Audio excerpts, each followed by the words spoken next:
أعوذ بالله من الشيطان الرجيم. بسم الله الرحمن الرحيم. ألهاكم التكاثر حتى زرتم المقابر. كلا سوف تعلمون ثم كلا سوف تعلمون.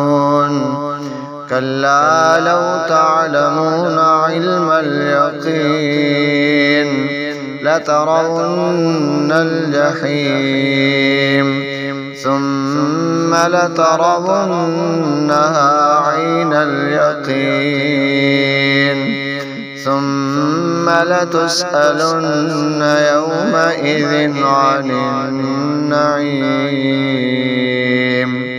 صدق الله العظيم.